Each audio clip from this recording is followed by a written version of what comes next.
জয় শ্রীকৃষ্ণ। রাধে রাধে। আশা করব ভক্তরা, মাতাজিরা, আপনারা সবাই ভগবান শ্রীকৃষ্ণ এবং শ্রীমতী রাধারানীর কৃপায় সবাই ভালো আছেন। আর আপনারা যাতে সংসারে, পরিবার, বন্ধুবান্ধব, আত্মীয় স্বজন সবাইকে নিয়ে সবসময় ভালো থাকতে পারেন, সেটাই আমি ভগবান শ্রীকৃষ্ণ এবং শ্রীমতী রাধারানীর চরণে প্রার্থনা করি।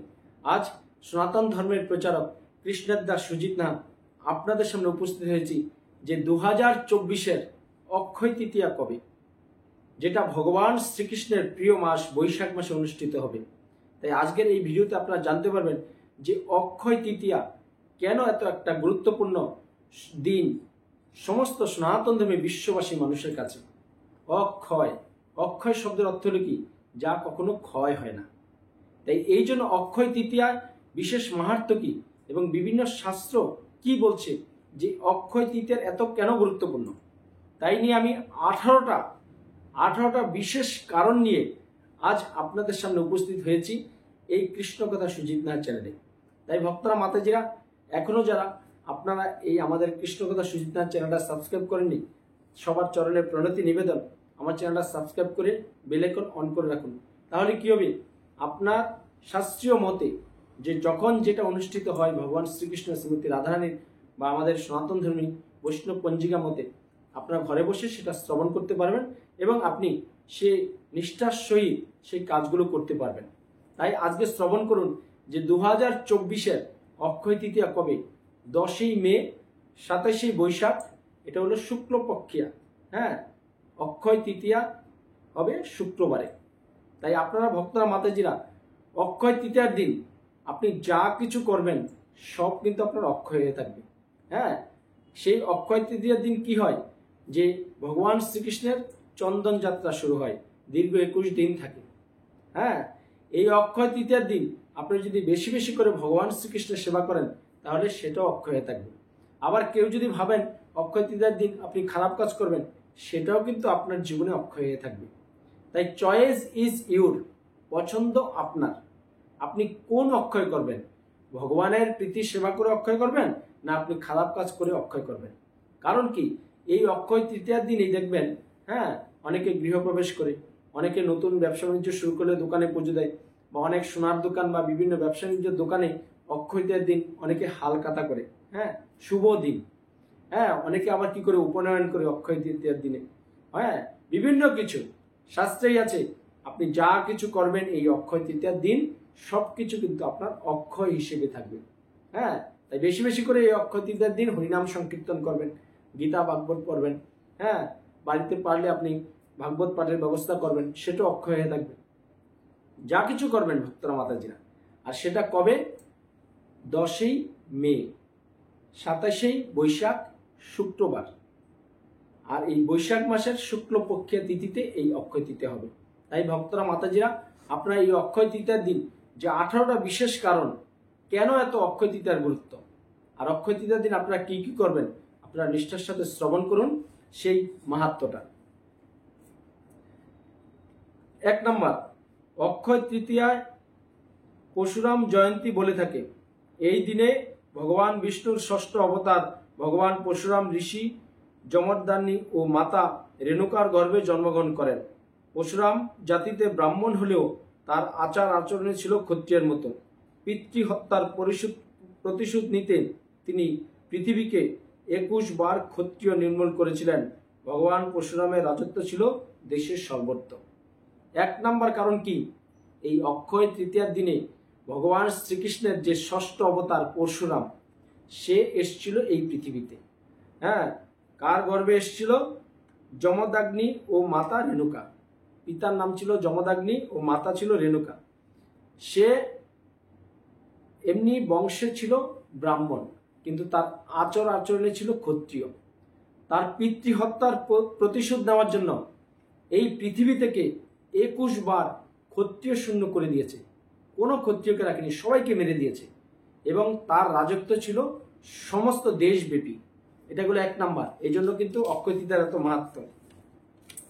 এবার আসি 2 নম্বরে। মহর্ষি ব্যাসদেব মহাভারত লিপিবদ্ধ শুরু করেন এই অক্ষয় তৃতীয়ার দিনে। আর সেখানে লেখনীতে অংশগ্রহণ করেন আমাদের শ্রী গণেশজি।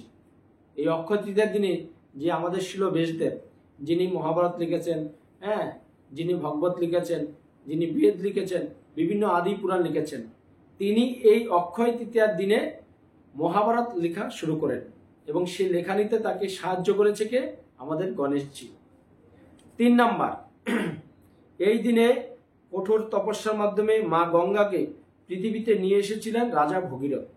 এই অক্ষয় তৃতীয়ার দিনে কঠিন, একদম অনেক দিন ধরে তপস্যা করেছেন রাজা ভগীরথ, তারপরে স্বর্গ থেকে আমাদের এই মর্তে নিয়ে এসেছিলেন আমাদের গঙ্গা মাকে অক্ষয় তৃতীয়ার দিনে। 4 নাম্বার, অক্ষয় তৃতীয়ার দিনে ধনপতি কুবেরের তপস্যায় সন্তুষ্ট হয়ে দেবাদিদেব মহাদেব তাকে অসীম ধন ও ঐশ্বর্য প্রদান করেন, যার কারণে এই দিনে বৈভব লক্ষ্মীর পূজা করা হয়। এই দিনে কিছু করলে সবকিছু অক্ষয় হয়ে থাকে।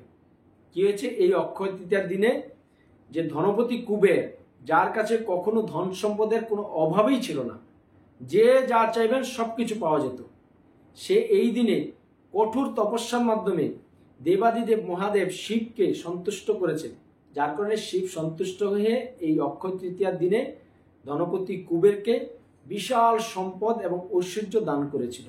হ্যাঁ, যার কারণেই বলি যে অক্ষয় আপনি যা কিছু করবেন সব অক্ষয় হয়ে থাকবে। যার কারণে এই অক্ষয় তৃতীয়ার দিন দেখবেন অনেকে বৈভব লক্ষ্মীর পূজা করে। 5 নম্বর, অক্ষয় তৃতীয়ার দিন থেকে ভগবান জগন্নাথ দেবের রথযাত্রার জন্য রথ বানানো শুরু হয়। আমাদের পুরীতে যে জগন্নাথ দেবের রথ হয়, এই অক্ষয় তৃতীয়ার দিনে কিন্তু কাঠ দিয়ে জগন্নাথের রথ বানানো শুরু হয়।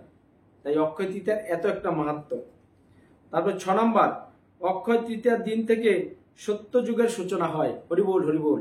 যে পৃথিবীতে 4টে যুগ, সত্য, ত্রেতা, দ্বাপর, কলি, এই প্রথম যুগটাই কিন্তু শুরু হয়েছে এই অক্ষয় তৃতীয়ার দিনে। দেখেন, অক্ষয় তৃতীয়া কিন্তু কলিযুগের ঘটনা নয়, এটা একদম সত্য যুগ থেকে, হ্যাঁ, পৃথিবীর সৃষ্টি থেকে অক্ষয় তৃতীয়ার এত একটা মাহাত্ম্য। এই অক্ষয় তৃতীয়ার দিনেই সত্য যুগের সূচনা হয়েছে। তারপর 7 নম্বর, অক্ষয় তৃতীয়ার দিনে হস্তিনাপুরের রাজসভায় দ্রৌপদীর বস্ত্রহরণের চেষ্টা করেছিল দুঃশাসন। এই দিনে দ্রৌপদীর ডাকে ভগবান শ্রীকৃষ্ণ সাড়া দিয়ে অদৃশ্য হয়ে হস্তিনাপুরের রাজসভায় প্রবেশ করে তাকে অনন্ত বস্ত্র দিয়ে দ্রৌপদীর লজ্জা নিবারণ করেন। এই অক্ষয় তৃতীয়ার দিনে, হ্যাঁ, যে পাশা খেলায় হারিয়েছিল পাণ্ডবদের, তারপরে দুঃশাসন দ্রৌপদীর বস্ত্র হরণ করতে চেয়েছিল, কিন্তু দ্রৌপদী কি করেছে? হা কৃষ্ণ বলে জোরে চিৎকার করেছে। তখন ভগবান শ্রীকৃষ্ণ এসে, হ্যাঁ, এমন অস্ত্র দিয়েছে, এমন বস্ত্র দিয়েছে, দুঃশাসন যতই টানছে দ্রৌপদীর বস্ত্র আর কিন্তু শেষ হচ্ছে না। আর ভগবান শ্রীকৃষ্ণ কি হয়েছে? অদৃশ্যভাবে সেখানে প্রবেশ করেছে, কারণ ভগবান শ্রীকৃষ্ণ সবকিছু পারেন। তার লীলা বিলাসে তিনি বিভিন্ন কিছু এই পৃথিবীতে সংস্থাপন করে গেছেন। কেউ বুঝতেই পারেনি যে ভগবান শ্রীকৃষ্ণ দ্রৌপদীকে স্বয়ং বস্ত্র দিয়ে যাচ্ছেন, কাপড়, হ্যাঁ, লজ্জা নিবারণ করেছেন তারপরে দ্রৌপদী এই অক্ষয় তৃতীয়ার দিনে। 8 নম্বর, অক্ষয় তৃতীয়ার দিনে হিমালয়ের কোলে 4 ধামের দরজা খোলা হয়, আর দরজা খুললে দেখা যায় 6 মাস আগে যে অক্ষয় প্রদীপ জ্বালানো ছিল সেটা অক্ষয় অবস্থায় প্রজ্বলিত হয়েছে। এই অক্ষয় তৃতীয়ার দিনে হিমালয়ের যে 4 ধাম আছে, হ্যাঁ, সে মন্দিরে দরজা খোলা হয়। আর দরজা খুললে কি দেখা যায়? যে দরজা যখন বন্ধ করেছিল, যে অক্ষয় প্রদীপ জ্বালিয়ে রেখেছিল, সেটা অক্ষয় অবস্থায় আছে এবং সুন্দর করে প্রজ্বলিত অবস্থায় আছে। দেখেন ভগবান শ্রীকৃষ্ণের কি নীলা। তাই অক্ষয় তৃতীয়ার একটা খুব মাহাত্ম্য। 9 নম্বরে, এই দিনে দেবী অন্নপূর্ণার আবির্ভাব হয়েছিল এবং তিনি আবির্ভূত হয়ে শিবকে অন্নদান করেছিলেন। এই অক্ষয় তৃতীয়ার দিনে দেবী অন্নপূর্ণা, যে ধান চাল আমাদের অর্থ সম্পদের যে দেবী অন্নপূর্ণা, তার আবির্ভাব হয়েছিল এবং তিনি এই মর্তে এসে কি করেছে? শিবকে, দেবাদিদেব মহাদেব শিবকে অন্নদান করেছিলেন। 10 নম্বর, অক্ষয় তৃতীয়ার দিনে ভগবান শ্রীকৃষ্ণের সঙ্গে তার বাল্যবন্ধু ভক্ত সুদামার সাক্ষাৎ হয়। 1 মুঠো চালের বিনিময়ে সুদামার সমস্ত দুঃখ মোচন করেন পরমেশ্বর ভগবান শ্রীকৃষ্ণ।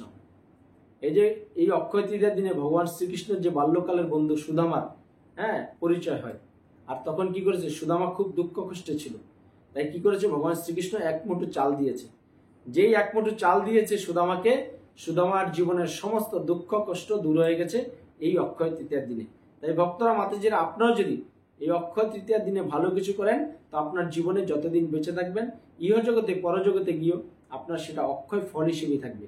তাই অক্ষয় তৃতীয়ার দিন আপনারা কিছু দান দেন করুন, শুদ্ধ বৈষ্ণব, ব্রাহ্মণকে বা বিভিন্ন কৃষ্ণ মন্দিরে আপনি দান করতে পারেন। যা দান করবেন সেটাই কিন্তু অক্ষয় হয়ে থাকবে। তাই 11 নম্বরে মহাভারতের বর্ণনা অনুসারে পঞ্চ পাণ্ডবগণ বনবাসে থাকাকালীন দ্রৌপদীকে সূর্যদেব অক্ষয় তৃতীয়ার দিনে অক্ষয় পাত্র দান করেন, যাতে বনবাসে তাদের কোনোদিন খাবারের অভাব না হয়। একদম মহাভারতে সুন্দর করে লেখা আছে যে পঞ্চ পাণ্ডবরা দ্রৌপদীকে নিয়ে যে বনবাসে গেছিল, তখন কি করেছেন, যে ভগবান শ্রীকৃষ্ণ তাদেরকে সূর্যদেব, শ্রীকৃষ্ণের যে অবতার সূর্যদেব, তাকে অক্ষয় পাত্র দান করেছে। অক্ষয় পাত্র দান করেছে এই জন্যই যে তারা বনবাসে যতদিন থাকবে তাদের যাতে কোনো খাবারের আর অভাব না হয়। কি সুন্দর অক্ষয় তৃতীয়ার দিন একটা মাহাত্ম্য। 12 নম্বর, এই অক্ষয় তৃতীয়ার দিনে ভগবানের চন্দন যাত্রা শুরু হয়ে থাকে। টানা 21 দিন পর্যন্ত এই চন্দন যাত্রা অতিবাহিত হয়। যেহেতু এই সময় সূর্যের প্রখর তাপ থাকে, তাই ভক্তরা ভগবানের সারা শরীরে চন্দন লেপন করেন। এবং এই যে অক্ষয় তৃতীয়ার দিন ভগবান শ্রীকৃষ্ণের চন্দন যাত্রা শুরু হয়, তাই ভগবান শ্রীকৃষ্ণের চরণে আপনারা কেউ চন্দন দান করতে পারেন, চন্দনের কাঠি কিনে। বা কি হয়, ভক্তরা দেখবেন এই দিন ভগবান শ্রীকৃষ্ণের সারা শরীরে, যাদের বিগ্রহ আছে বাড়িতে, তারা আপনার সারা শরীরে ভগবানকে চন্দন লেপন করতে পারেন। চরণে, শরীরে, মস্তকে, মুখমণ্ডলে, সব জায়গায়। যদিও ভগবান শ্রীকৃষ্ণের এইসবের প্রয়োজন নেই, কারণ তিনি অন্তর্যামী, তিনি গরম শীত কোনো কিছুই নয়, কারণ অপাকৃত জগতে থাকেন ভগবান। কিন্তু ভক্তরা ভগবান শ্রীকৃষ্ণকে চন্দন লেপন করে কি হয়, আনন্দ উপভোগ করেন। তাই আপনারা ভক্তরা মাতাজিরা এই অক্ষয় তৃতীয়ার দিনে ভগবান শ্রীকৃষ্ণের যাদের বাড়িতে বিগ্রহ আছে, আপনারা চন্দন লেপন করবেন। ভগবানের কৃপা অতি সহজেই আপনারা সঞ্চয় করতে পারবেন। তারপরে 13 নম্বরে, যজ্ঞ করার জন্য উত্তম উপাদান হচ্ছে জব। জবের উৎপত্তি হয়েছে এই অক্ষয় তৃতীয়ার দিনে। এই যে হোম যজ্ঞ যাই কিছু করা হয়, সেখানে কিন্তু জব প্রয়োজন হয়, একটা শস্য উপাদান। সেই জবের কিন্তু উৎপত্তি হয়েছিল এই অক্ষয় তৃতীয়ার দিনে। তারপরে 14 নম্বর, অক্ষয় তৃতীয়ার দিনে সৃষ্টিকর্তা ব্রহ্মা তার সৃষ্টি কার্য শুরু করেছেন। হরি বল, হরি বল। এই যে ব্রহ্মা সৃষ্টির দায়িত্বে, বিষ্ণু আমাদের পালন করেন, আর দেবাদিদেব মহাদেব সংহার করেন যখনই ধ্বংসপ্রাপ্ত হয়। তাই এই ব্রহ্মা এই অক্ষয় তৃতীয়ার দিনে প্রথম সৃষ্টি করা শুরু করেছেন, যার কারণে সবকিছু অক্ষয় হয়ে আছে। 15 নম্বরে, এই দিনে ভগবান রামচন্দ্রের রাজ্য অভিষেক সূচনা করেন। যে ত্রেতা যুগে যে স্বয়ং পুরুষোত্তম ভগবান রামচন্দ্র এসেছিলেন, এই অক্ষয় তৃতীয়ার দিনেই তিনি প্রথম রাজ্য চালু করেন, অভিষেক শুরু করেন, রাজ্য পরিচালনার ভার গ্রহণ করেন এই অক্ষয় তৃতীয়ার দিনে। 16 নম্বর, এই দিনে শ্রীপাদ শঙ্করাচার্য কলক ধারায় নামক বিখ্যাত শ্লোক রচনা করেন। যে শঙ্করাচার্য আমাদের সনাতন ধর্মের যে একজন মহাপুরুষ, তিনি এই কলকাধায় নামক বিখ্যাত শ্লোক রচনা করেন। 17 নম্বরে, এই দিনে ভগবান শ্রীকৃষ্ণের বাঁকে বিহারী চরণ দর্শন হয়। ভগবান শ্রীকৃষ্ণের যে বাঁকে বিহারী, অনেকে বাড়িতে দেখবেন বাঁকে বিহারী কৃষ্ণ আনে, অনেক মন্দিরে থাকে, এই অক্ষয় তৃতীয়ার দিনেই তার চরণ দর্শন হয়। তারপরে লাস্ট 18 নম্বর, এই দিনে ব্রহ্মার পুত্র অক্ষয় কুমারের জন্ম হয়। হরিবোল, হরিবোল। এই অক্ষয় তৃতীয়ার দিনেই স্বয়ং ব্রহ্মা ও তার ছেলে অক্ষয় কুমারের যে একটা ছেলে আছে ব্রহ্মার, তার জন্ম হয় এই অক্ষয় তৃতীয়ার দিনে।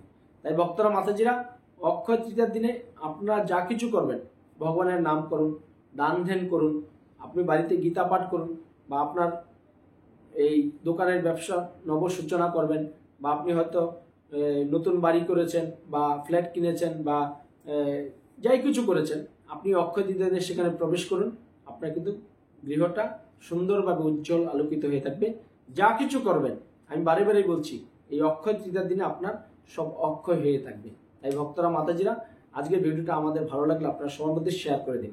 তাহলে কি হবে, আপনার মাধ্যমে সবাই জানতে পারবে যে অক্ষয় তৃতীয়ার মাহাত্ম্য কেন, বিভিন্ন শাস্ত্র কি বলেছে, যে অক্ষয় তৃতীয়া সমস্ত সনাতনধর্মী মানুষের কাছে কেন এত একটা গুরুত্বপূর্ণ। তাই সবাই ভালো থাকুন, সুস্থ থাকুন এবং চোখ রাখুন আমাদের কৃষ্ণকথা সুজিত নাথ চ্যানেলে এরকম সুন্দর সুন্দর আপনার এই ধর্মীয় ভিডিও পেতে এবং আপনারা যদি কোনো সমস্যা কমেন্ট বক্সে লিখবেন। জয় শ্রীকৃষ্ণ, রাধে রাধে। যার যা সমস্যা লিখবেন, যে কোনো প্রশ্নোত্তর জানতে চাইলে আমাদেরকে ফোন করবেন। আমাদের স্ক্রিনে ফোন নাম্বার, হোয়াটসঅ্যাপ নাম্বার দেওয়া থাকে, সেখান থেকে কালেক্ট করুন। সবাই ভালো থাকুন, সুস্থ থাকুন। পরিশেষে বলুন জয় শ্রীকৃষ্ণ, রাধে রাধে। জয় শ্রীকৃষ্ণ, রাধে রাধে। কৃষ্ণ কথা সুজিত নাহ চ্যানেল সাবস্ক্রাইব করুন। আমার সাথে শ্রীকৃষ্ণ ও রাধারানীর কৃপা লাভ করুন। এই অমূল্য মানব জীবনে কৃষ্ণ চেতনা, কৃষ্ণ ভাবনায় জাগ্রত করে ভগবান শ্রীকৃষ্ণ ও শ্রীমতী রাধারানীর সেবার মাধ্যমে যাতে মৃত্যুর পরে অপাকৃত জগতে গিয়ে আপনারা ভগবান শ্রীকৃষ্ণ এবং শ্রীমতী রাধারানীর কৃপা লাভ করতে পারেন, সেই রাস্তাটা আস্তে আস্তে প্রশস্ত করুন এবং পরিশেষে বলুন জয় শ্রীকৃষ্ণ, রাধে রাধে।